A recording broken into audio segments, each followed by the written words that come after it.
Okay, so we are to the first official full chapter of Adam Hamilton's Luke. I've said this a few times. This is the last time I'm going to say this part. I have one extra copy. I didn't take a sign up. I just bought copies. I'm going to put that extra copy into the church's library, which is I call it the bubble, the room with the glass. So if you know somebody or if you're listening and you want the copy of this book, I'll be able to get it for you, or you can get your hands on it. I don't know if I've done a great job of telling everybody we are going to be on chapter 1 today. Did you all kind of know that? So what ideas did you get from it, or what do you want to talk about from chapter 1? I like it that he was called the beloved physician. The beloved physician. Uh-huh. I do not know much about this, so this is sort of coming off the top of my head. I think it's church tradition, and I think it's a sort of offhanded reference in Paul that makes us call Luke a physician. And I also don't remember this off the top of my head, although you could look this up very easily. Each of the Gospels have a symbol. Like Matthew, Mark, Luke, and John all have symbols that are supposed to kind of help you know what the Gospels are about, or how. And I think in the symbol for Luke, there's some things about caring and being a physician. I think it has the snakes, doesn't it? Yeah, so I talk about that one a lot. Have you ever seen an ambulance go by and there's a staff on it and there's snakes? Well, it's a physician's. Yeah. Whatever they call it, physician. I can't remember the name of it. I've always known it now. Is it the gone out of my head. caduceus? So, and again, This is the winged ox, according to this. Yeah, so, and there'll be reasons why he's a winged ox, but the snakes thing that you're talking about has biblical connection, and it has extra biblical connection. If you remember, does anybody know, you don't have to recite it, but some of you know John 3:16. Mm-hmm. If you know the context of John chapter 3, Jesus says in there, he's talking about Moses in John chapter 3, and he says, just as a snake was lifted up, the Son of Man will be lifted up. And that's right in John 3. And he's talking about that same thing that's on an ambulance with the snake on a stick. Mm-hmm. And that goes back to Old Testament. There is a place when the people of Israel were sort of coming through the desert into the promised land, and they were being bit by snakes, and they said, lift up the snakes. That is also extra biblical, meaning there are other religions that aren't Hebrew that believed in snakes and in lifting them up like that and care. And so I want to say that that's come through like Greek and Latin, that we do that. And so it's a very secular thing, but it's also a very biblical thing when you see those snakes on there. And I think it's mostly, and again, this is extemporaneous, so I could be wrong. I think it's mostly church tradition that has affiliated Luke with being a physician. Because it's not like you get to a chapter of Luke and he says, take 2 Tylenol and call me in the morning, and we say, and then we say, well, he must be a doctor, right? Nowhere in there does it say, I'm a doctor and here's your prescription or whatever, or an apple a day will keep me away. I mean, we're doing this based on mostly tradition, I want to say. But that does give an interesting take to what he has to talk about. This chapter is predominantly about age. Mm-hmm. So anything you want to talk about in there? I, of course, have many notes. So this is your chance to keep you. This is to save you from having to hear my notes. Anything that struck you in there, we can talk about. If not, you're stuck listening to me. Oh, we don't want to do that. No. You've caught on very quickly, Sandy. You're 100% right. You don't want to do that. What our age, if we are faithful, we are called. That's sort of what I got from this. Oh, yeah. No matter what our age, no matter where we are. Yeah, because... And sometimes we have to remain faithful longer than we expect to have to remain faithful. but the call will come. There is a reason, there is a purpose, and we will be called to do that for which God sees us to be doing. And we don't have to be, and God help the Pope. I mean, the poor man has double pneumonia and is 88 years old. Oh, I didn't realize he was that old. Yeah, and he God said bless part him. of But his I mean, lungs on the other removed. hand, you don't have to be the head of a church to be called. You have to simply be faithful and believe. And I learned about the Amha Arez. Yeah. that was another one. Yeah, I didn't know anything about that. The lowly. Yeah, the lowly, the Lowly. Greek and Hebrew words for the lowly. So Luke, and Humility and this goes back to prior to us even reading Hamilton. When I was talking to you about Luke goes way out of his way so tradition has linked Luke to being a physician. And so one of the things we can see is a deep heart or a deep concern for the kinds of people that a physician might come in contact with. People that are not at the high points of their week or year or life, so we can, one of the things that makes the tradition feel comfortable that Luke was a physician was that he seems to care about people that a physician would be exposed to all the time. If that makes, it seems to be like he's like, we should be mindful. I have to be mindful. We have to care for these people. One of the other things with Luke, and I'm sure Hamilton will talk about this, but I talk about it a lot.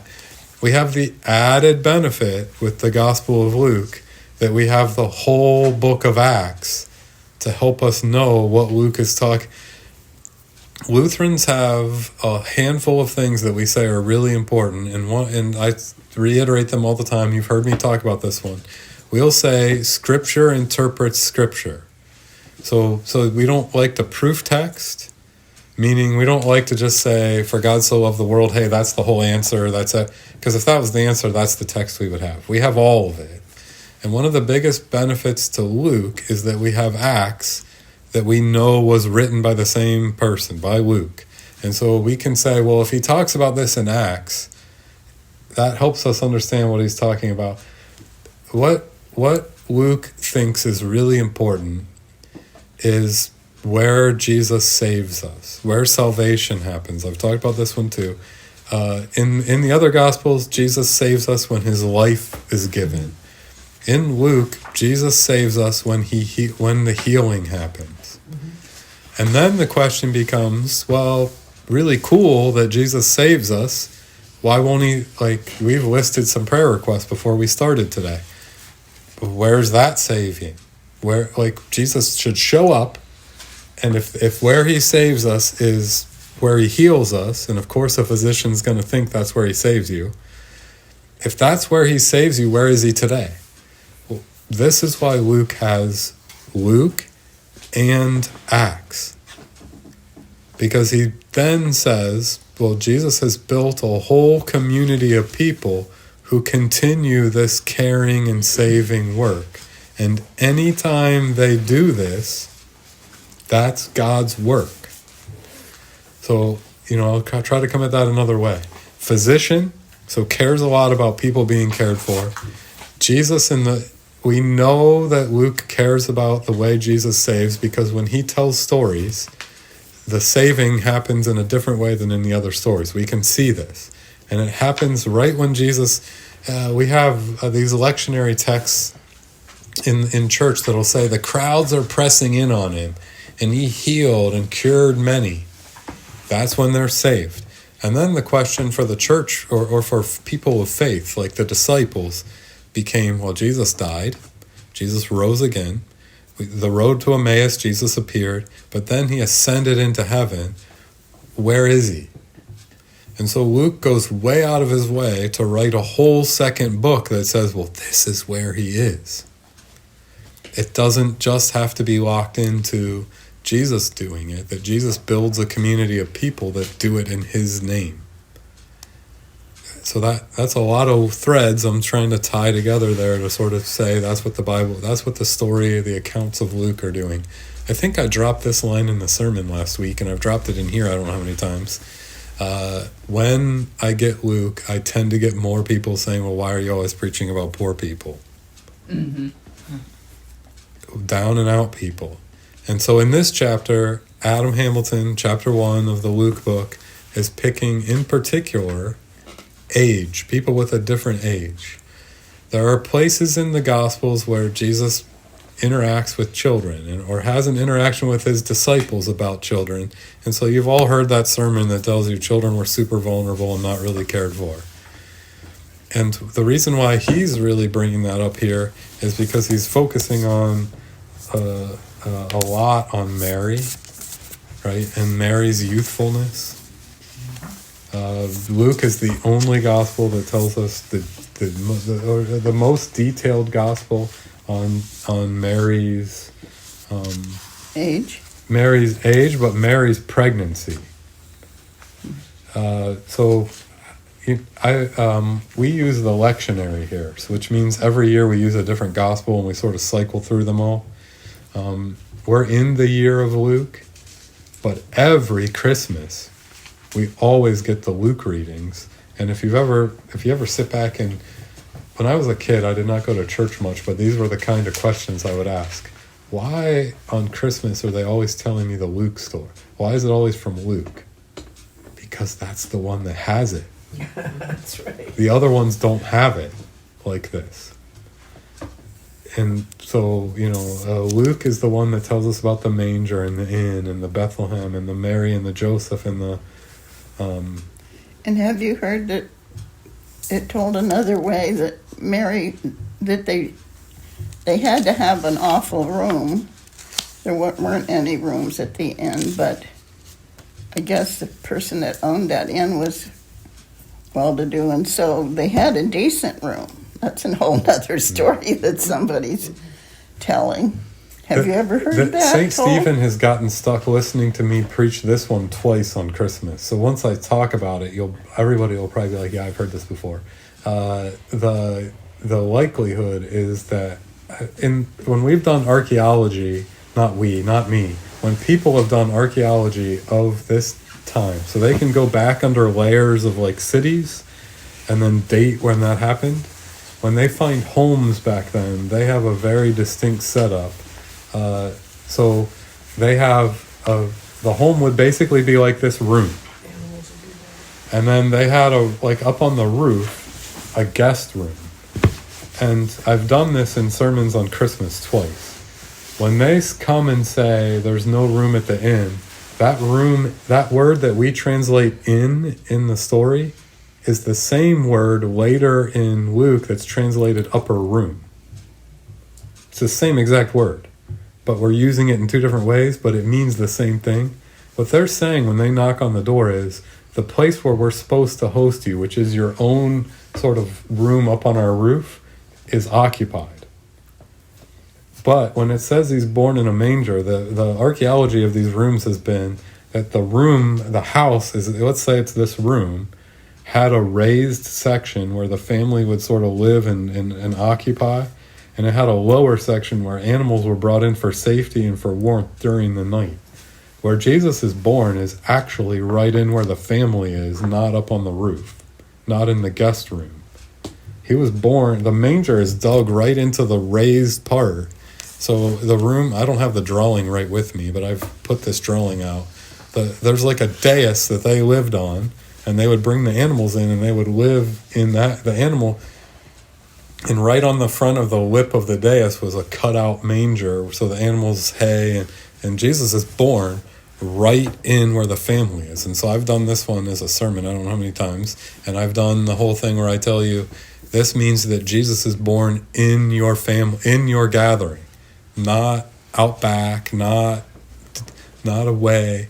And that it comes as a baby fits this poor, lowly, vulnerable thing that Luke hits on. So Luke really wants to tell that story because to show God's vulnerability shows God meeting us where vulnerability is. And he tells this Mary story. He ping-pongs back and forth in this chapter between young and old. Right? He's ping-ponging back and forth between Mary, who's young, and Zechariah and Elizabeth, who are old. They're too old. Mary's probably not too young. She's probably the normal age in the world that they live in. For us, it's young, because we live differently.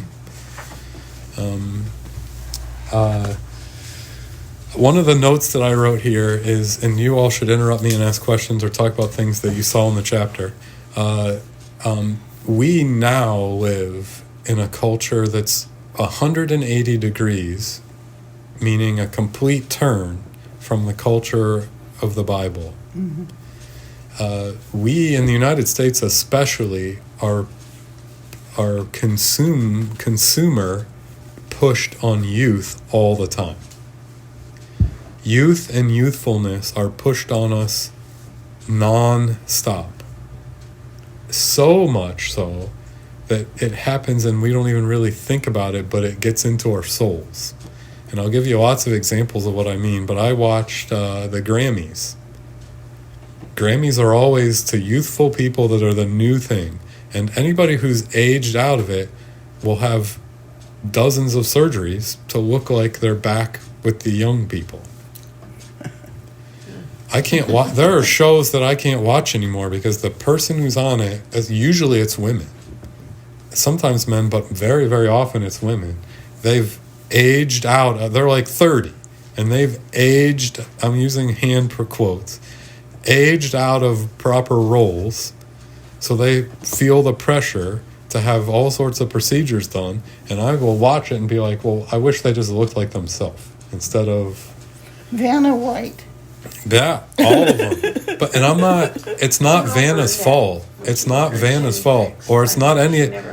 We are constantly being pumped with the idea of teenagers and cool culture, and what we're all being pumped with products that keep us young, that companies make our money on. We are constantly being pumped with youth stuff, and it's one thing. And so I'm sort of pointing a finger to. In the world that Mary has this happening, that would not have been happening. They would not be lifting up. She would be the opposite of that. Not looked to as the cool thing or the. We see the my kids. I have kids and they're aging now. They're still very, very young, but they're out of sports mostly. But the sports culture, all of that is youth. Kid driven, and there's really deep-seated issues with why we're doing all that. This is lifting up Mary in a different way. In Eastern thought, and even in the world now, we live in what's called the West, with the way we think. And Eastern thought is like Asian thought, or they lift up people who are elderly much differently. They honor the elderly. They keep them part of the story. We've sold youthfulness to the point where, and this isn't me, you, this is all of us, and we all do it, to the point where, we're too busy. We got to capture our youth to know exactly what to do with our aging parents. I have so much time where I have to work and make all this money and raise kids and do all this stuff, so I don't have time for that. So we have a whole system of care for everybody. Other places care for their own families. And so it's sort of, to me, ping-ponging and bringing to mind vulnerability, but we have to be careful with Mary because we wouldn't now, in the world we live in, see a kid as vulnerable as Mary is in the story. You get some hint of how vulnerable she is when Joseph gets to make the decision of whether he wants to deal with her anymore.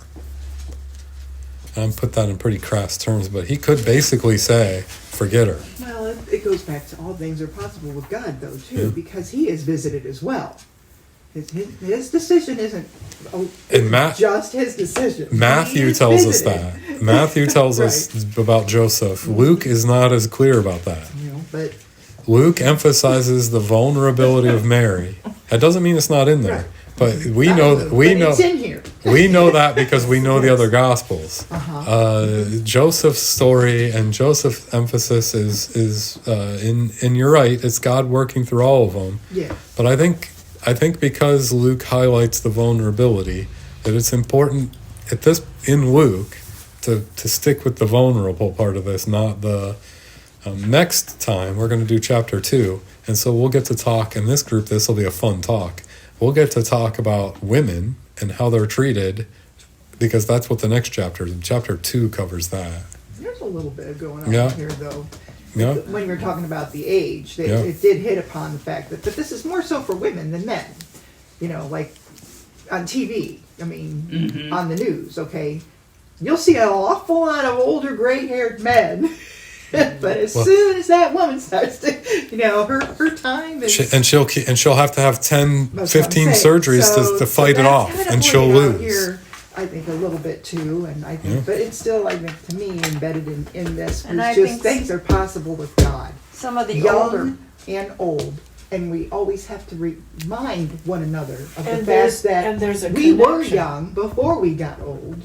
And that's Yeah. the thing that I think sometimes our society tries to separate all of this, but that's the fact is you're going to be young, but then you're going to be old. So it's all you. Don't forget what it was to be young, because I think a lot of times it hasn't changed much. But the idea of the younger people sometimes not fully respecting what's going to happen to them. Well, he talks about that, and I'm going to get into that before we're done here. He talks about the way our knowledge works and how it's different when you're young, and I'm going to spend some time on that in a few minutes. I'll just say one thing. Yeah, there. yeah. There's the interconnectivity of Elizabeth with Mary. Yes. There is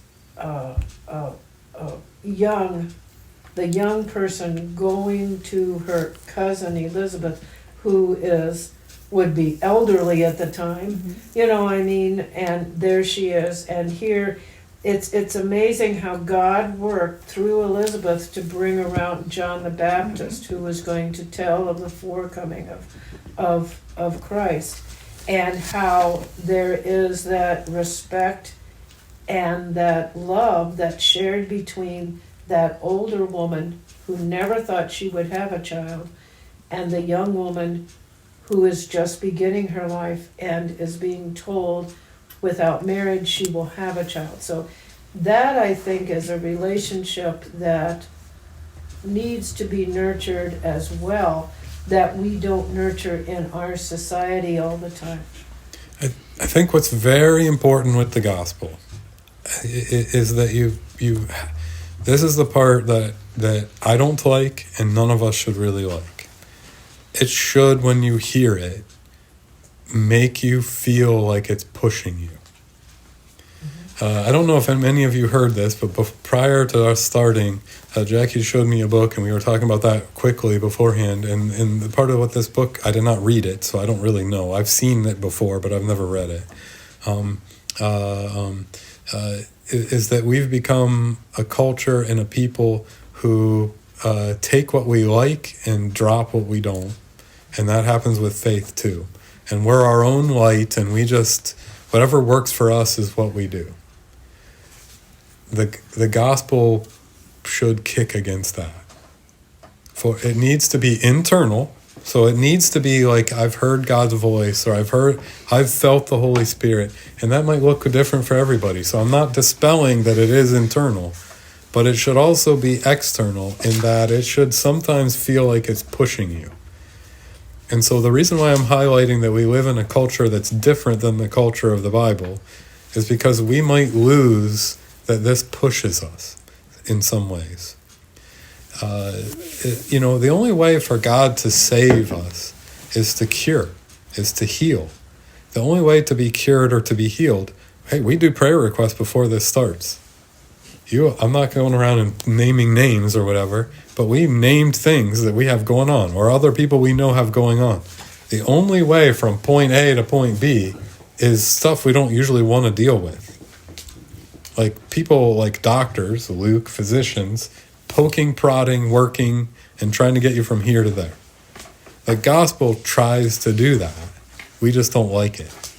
So Luther talked about this all the time, about how much we kick against, we don't like it. In this week's sermon, I think I have a line or two embedded in this where Luther called it God's alien work. And by alien, he doesn't mean space. He means outside of yourself.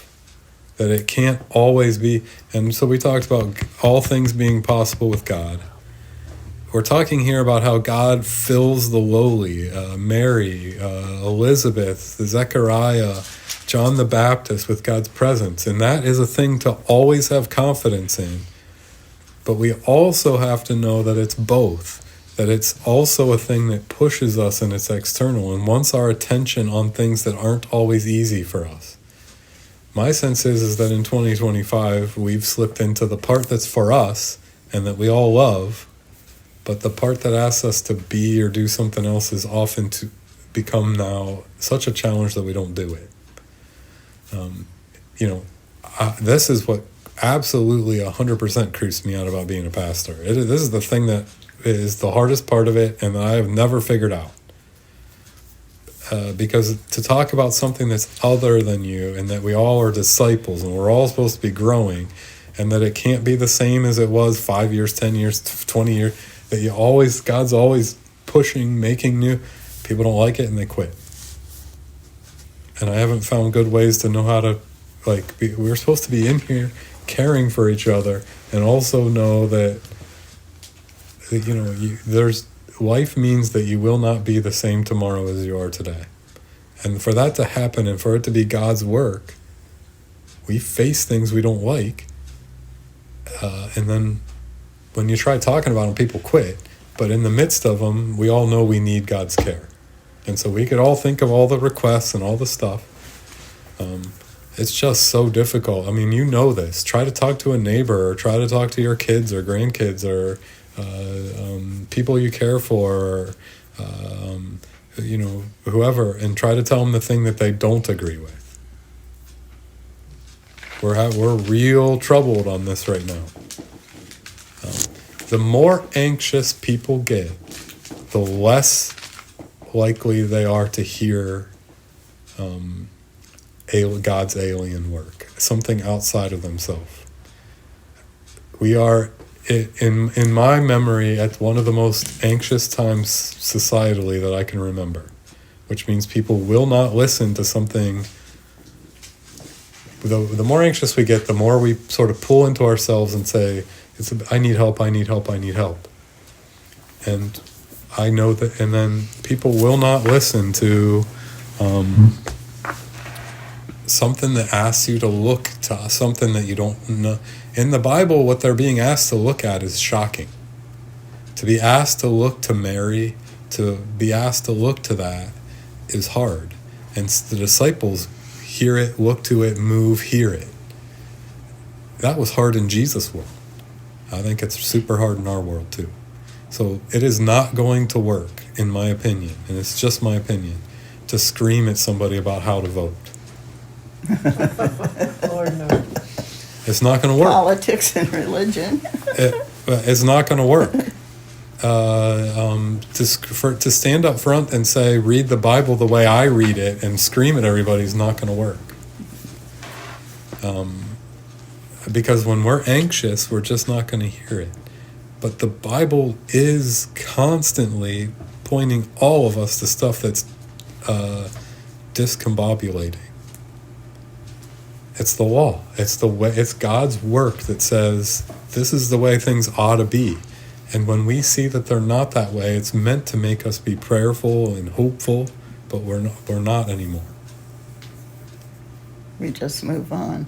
We just My say, brother- here's what I know, and I refuse to believe. Here's how I vote. That I'm really worried about the world we live in, and I'm not going to listen to why that person might want me to vote some other way, or why the pastor might want me to read this text some other way. And people will just take their ball and go home. You know this. You've experienced it. I believe that the church is called to be something other than the world that we live in at this point. And it's about caring for people that we may not see unless our attention is drawn to it. And we can't even get to the care because we're so stuck in the yelling. And yelling more is not going to help. Or louder. Not going to help. More or louder. I purposefully started the sermon this week with "Let's eat Grandma." Oh, I missed that. Oh, you did it. It was pretty If you write clever. down "Let's eat Grandma" and it doesn't have any of the punctuation, you don't know what that means. It could mean "Let's eat Grandma," or it could mean "Let's eat Grandma." Yeah, it's true. And so I said, well, does this fix it? And I got an exclamation point, and I stuck the exclamation point on the end.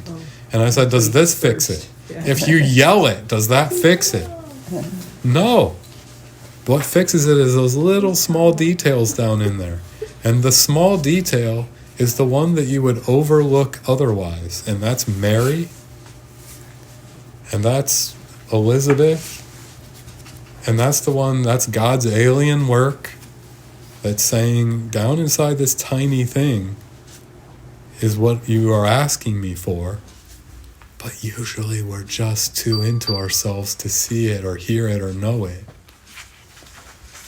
Scary stuff. Scary stuff. That Jesus can look at the Pharisees who are supposed to know the text so well that the Messiah would be clear to them. That he can look them in the face, heal people right while they're watching, and preach and teach, and they wouldn't see it, should scare us.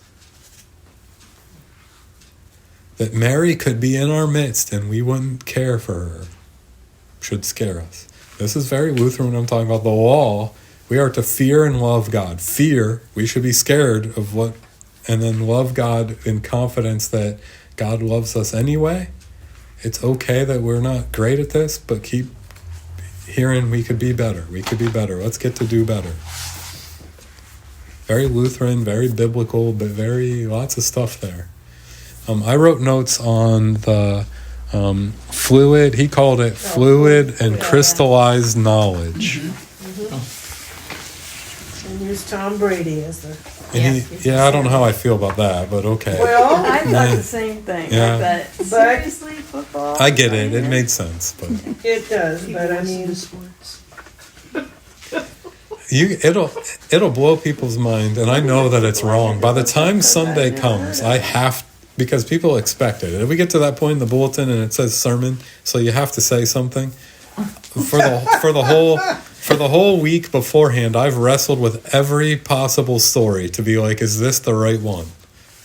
You know, because someone could hear this or someone could hear that. The part of that I hear that I want to talk about is the fluid or the crystallized knowledge. We talked about, or I heard talked about in here, kids and what faith is to kids and how God might work. It's going to look different to a kid than it is to us that are not kids. Because of this fluid or crystallized knowledge thing. Your brain is still forming until women, it usually forms quicker, and that science has sort of proven that, and now you can rub that into every man you know.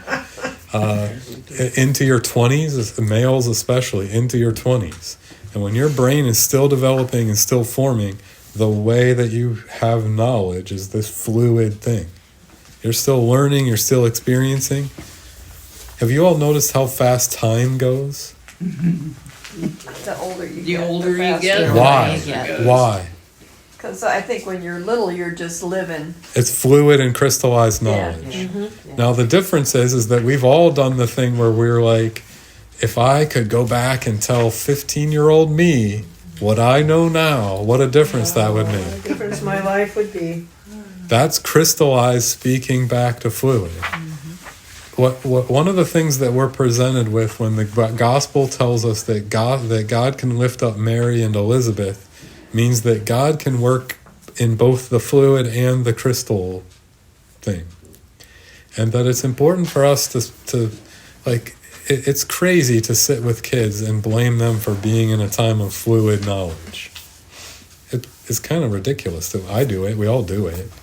We sit with kids, their brains work different, and we're all like, well, you can't do that. You have to do this.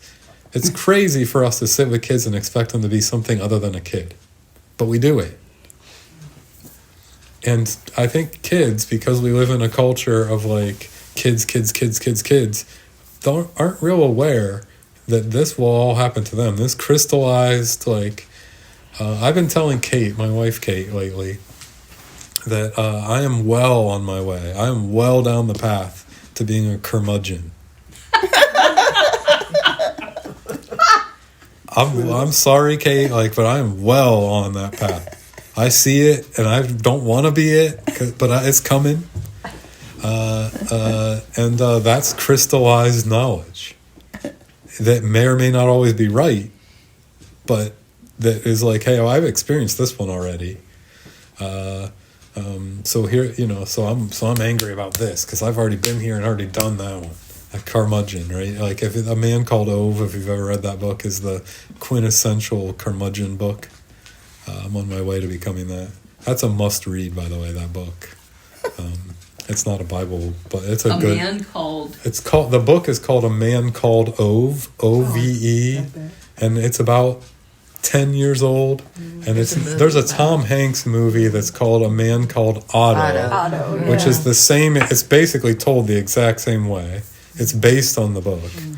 And he's a curmudgeon that's performing all these miracles and not really even clear that he's I don't want to. I'm now spoiling it, but throughout the book, he's considering killing himself because he's so lonely and isolated and stuck in his ways that when he talks to people, he doesn't even know how to relate to them. But simultaneously, all of his neighbors and all the people he comes across become dependent on him because he knows things, like how to start their car or how to fix stuff. And he doesn't quite, and it's the sort of marriage of coming to grips with how lonely he is and also a growing awareness of he's actually helping people and didn't know it. And so it's an interesting story.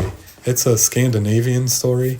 So It's the O. so sometimes it doesn't feel quite but I'm quickly on my way. You could call me Ove and I would probably respond like, yes.